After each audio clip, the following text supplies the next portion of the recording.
Braxton Berrios has at least one clearly defined role with the Miami Dolphins. He will be their return man in 2023, unless he cedes the job to someone else. Since entering the league in 2019, the Dolphins' recent signee has the 7th most total return yards in the NFL, and he has averaged the 2nd most yards per punt return. He was an All-Pro at the position in 2021 for the New York Jets.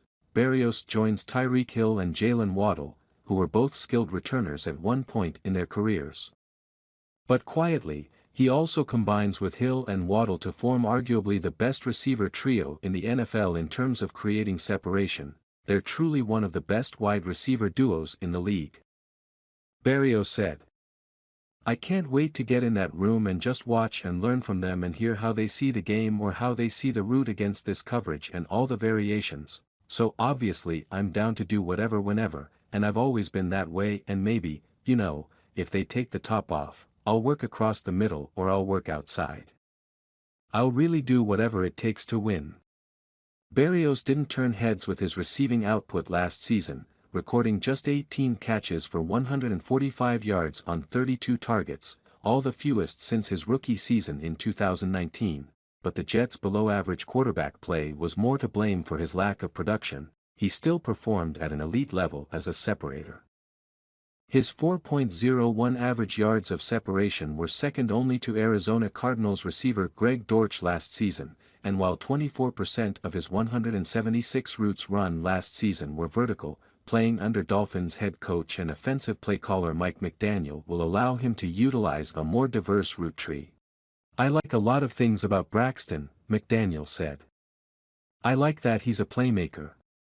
I think the more assets that we have in terms of being able to make plays with the ball in their hands, the better. You guys know I feel like we have an elite distributor in Tua Tagovailoa. So if you have scorers, to use a basketball reference, I see Braxton as a scorer, a guy that can make plays with the ball in his hands, so those elements are extremely exciting, as well as really getting a boost for our special teams to make some plays in the kicking game.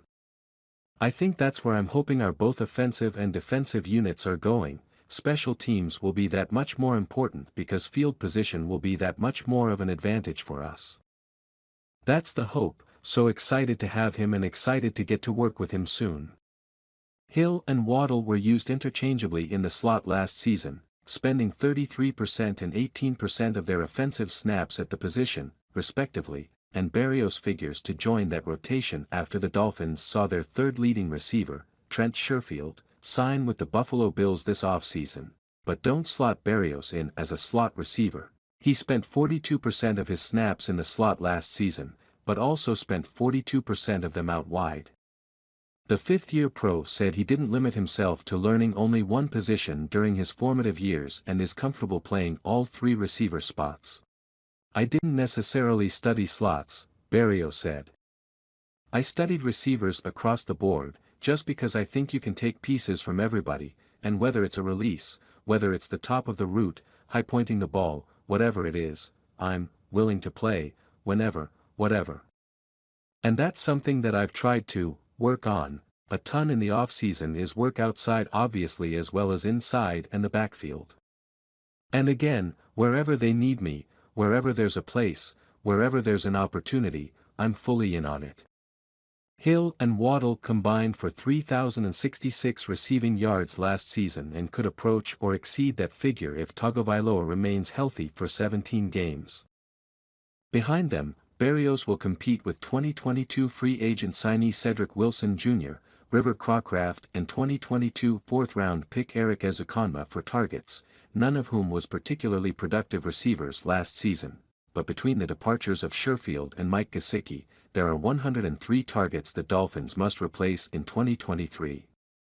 Berrios, despite a down year in 2022, should be first in line to do so.